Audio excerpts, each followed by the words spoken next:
Ann Curtis, napikon sa biro sa kanya ni Vice ganda. Vice, sumobra na raw at binastos si Ann dahil dito.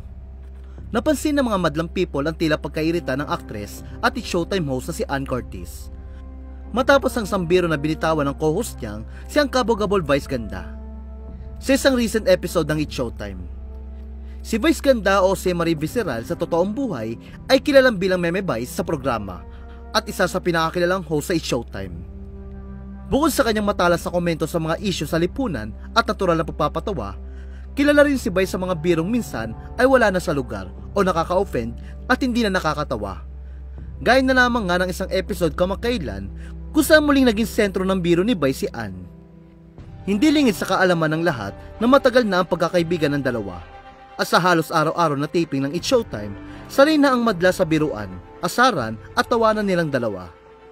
Si Ann, nakilala sa pagiging game sa kahit anong kulitan, ay madalas ring biruin ni Vice. At minsan pa nga, siya ang tinatawag na favorite target ni Vice. Ngunit kung dati ay todo tawa at sabay pa sa pagbibiro si Ann, sa pagkakataong ito ay tila iba na ang naging reaksyon niya.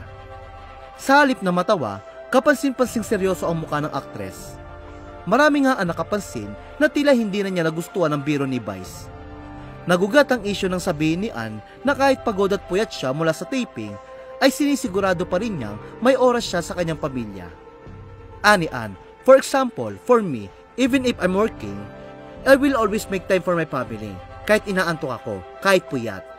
Dito na sumabat si Vice ganda at nagbitaw ng biro na tila sinasabi niya na abala lamang sa personal na commitment si Ann kaya lagi siyang absent sa Showtime. Ani Vice, yes, di ba kaya tayo magsasorry talaga tayo pag naaabala natin siya? Sinisingit pa niya to para sa mga ganap niya. We appreciate that. Tila natameme naman si Ann at hindi agad nakareact sa banat ni Vice. Ngunit makikita sa kanyang muka na hindi siya natuwa sa banat ni Vice.